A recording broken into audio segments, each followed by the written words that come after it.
जय श्री राधे कृष्णा। दोस्तों, कैसे हैं आप लोग। दोस्तों, नवरात्रि शुरू होने वाली है और नवरात्रि में सभी महिलाओं की एक ही समस्या होती है। ज़्यादातर महिलाओं को पीरियड नवरात्रि की पूजा के दौरान ही आता है, या तो पूजा से पहले या पूजा के बाद। इसीलिए कुछ ऐसे सवाल हैं कि इनके जवाब मैं आपको दूंगी। आज सिर्फ सवाल और जवाब होंगे, तो वीडियो में अंत तक बने रहिए, आपको सभी सवालों के जवाब मिल जाएंगे। पहला है, नवरात्रि में मासिक धर्म आ जाए तो क्या करें। देखिए, नवरात्रि में अगर मासिक धर्म आ जाता है तो आप पूजा मत करिए, किसी और से पूजा कराइए। दूसरा है, कलश स्थापना के बाद मासिक धर्म आ जाए तो क्या करें।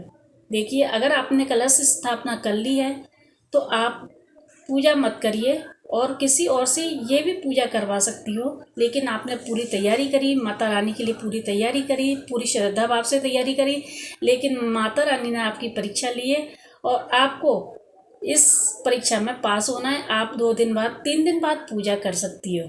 ठीक है। तीसरा सवाल है, नवरात्रि के 2 दिन मासिक धर्म आ जाए तो क्या करें। जैसे आपने पहले दिन पूजा कर ली और 2 दिन बाद अगर मासिक धर्म आ जाता है तो क्या करें। देखिए, 3 दिन तक तो आप रुक जाइए, उसके बाद आप पूजा शुरू कर दीजिए। सिर धो करके अच्छी तरह से तैयार होकर के चौथे दिन पूजा शुरू कर दीजिए। ठीक है।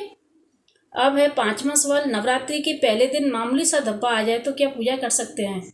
देखिए, माता रानी का जैसे कल घट स्थापना है और आपको एक दिन पहले अगर धब्बा आ जाता है या उसी दिन आ जाता तो भी आप पूजा नहीं कर सकती हो, क्योंकि धब्बा आने का मतलब है कि आप पीरियड से हो गई हो। ठीक है।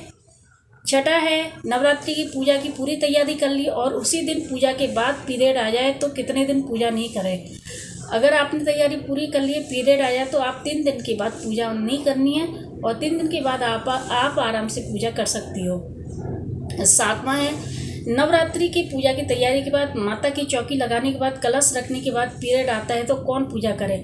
घर में अगर आपके कोई भी बड़े हैं, सास हैं, ससुर हैं, देवरानी है, जेठानी है, उनसे कह दीजिए, वो पूजा की तैयारी आप पूजा कर लेंगे 3 दिन तक। 3 दिन के बाद आप स्वयं पूजा कर सकती हो। 8वां है, पीरियड के कितने दिन बाद माता की पूजा शुरू करें। माता की पूजा वैसे तो 3 दिन के बाद चौथे दिन से शुरू हो जाती है, लेकिन देवता की पूजा 5 दिन के बाद शुरू होती है, जैसे हनुमान जी की पूजा, शिव जी की पूजा। 9वां है, पीरियड में माता का विसर्जन कर सकते हैं। जी नहीं, माता का जो विसर्जन होता है पीरियड में नहीं कर सकते हो। माता का जो सामग्री खरीदी जाती है वो भी आप नहीं कर सकते हो, तो आप विसर्जन मत करिए।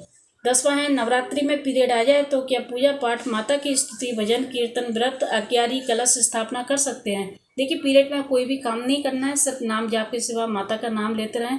कोई भी ऐसा काम नहीं करना है जिससे हमें पाप लगे और माता रानी हमें घोर संकट में डाल दे। इसलिए इन सब चीज़ों से बचें कि आप दूर बैठ करके कीर्तन सुन सकती हैं, भजन कर सकती हैं, लेकिन किसी भी धार्मिक वस्तु से आप हाथ नहीं लगा सकती हो और न ही पूजा में भाग ले सकती हो।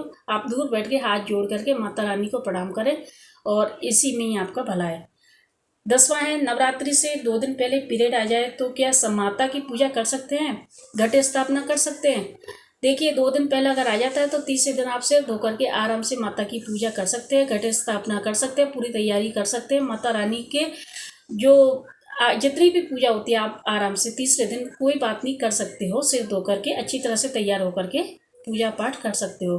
12वां है, नवरात्रि से 3 दिन पहले पीरियड आ जाए तो क्या करें।